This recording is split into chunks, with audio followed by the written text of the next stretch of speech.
بسم اللہ الرحمن الرحیم۔ شروع پاک پروردگار کے نام سے جو ہماری تمام شکوے شکایتوں کے باوجود ہم پر اپنی نعمتیں تمام کرنے والا ہے۔ سامعین، انسان جس کا کھاتا ہے اسی کے گیت اسے گانے چاہیے اور کوشش کرنی چاہیے کہ مالک کل کی شکوے شکایتیں کم سے کم اس کی مخلوق کے سامنے نہ کی جائیں۔ تو چلیے چلتے ہیں آج کے خوبصورت واقعے کی طرف۔ ایک دفعہ کا ذکر ہے کہ افغانستان کے علاقے ہرات کا نواب عماد الملک اپنے نیک کاموں اور سخاوت کی وجہ سے اپنی عوام میں بہت ہر دل عزیز ہوا کرتا تھا۔ رعایا اس سے بہت خوش تھی، امن اور چین سے سب لوگ زندگی گزار رہے تھے۔ اس نواب کے 500 غلام تھے اور نواب ان سب کو اپنی اولادوں کی طرح عزیز رکھتا تھا۔ یہ سب غلام بھی اپنے نواب سے بہت خوش تھے اور اس کے بڑے وفادار تھے۔ وہ ہر وقت نواب پر اپنی جانیں نچھاور کرنے کے لیے تیار رہتے تھے۔ نواب نے اپنے غلاموں کی گردنوں میں سونے کی تاروں سے بنے ہوئے طوق ڈالے ہوئے تھے اور ان کے سروں پر بڑی قیمتی ٹوپیاں ہوا کرتی تھیں۔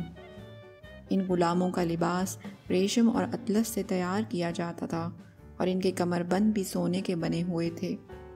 غرض یہ کہ یہ غلام بڑی شان و شوکت کی زندگی بسر کر رہے تھے۔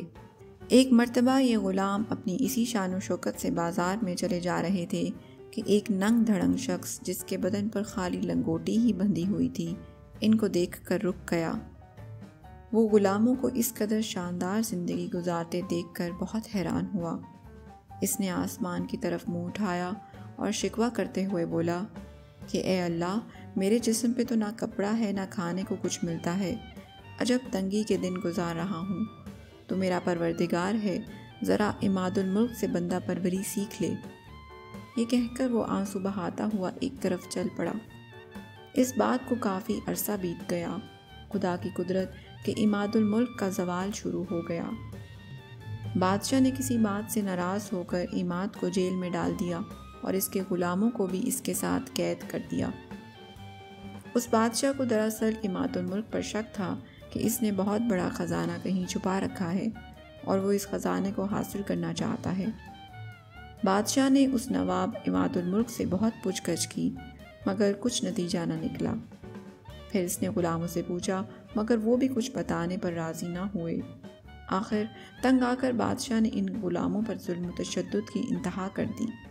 ان کو بے پناہ اذیتیں دیں، لیکن ان 500 غلاموں میں سے ایک بھی غلام نے اپنے آقا کی کوئی بھی بات بادشاہ سے نہ کی اور نہ ہی اسے کوئی راز بتایا، حالانکہ وہ سب کے سب عماد الملک کے خزانے کے راز کو جانتے تھے، مگر انہوں نے اپنے آقا سے بے وفائی نہ کی اور اس کا کوئی بھی بھید بادشاہ کو نہ بتایا۔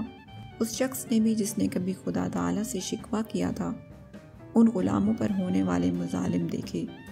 ایک روز اسے غیب سے صدا آئی، اے شکوہ کرنے والے، دیکھ تو بھی ان غلاموں سے بندہ بننا سیکھ لے۔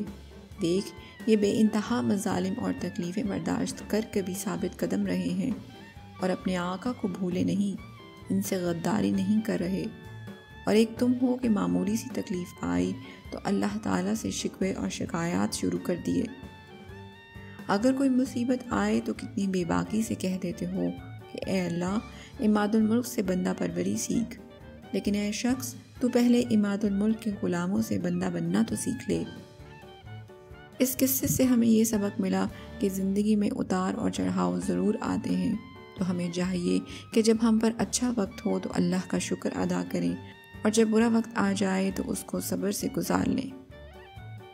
امید ہے اس کہانی سے ہم کچھ نہ کچھ ضرور سیکھیں گے۔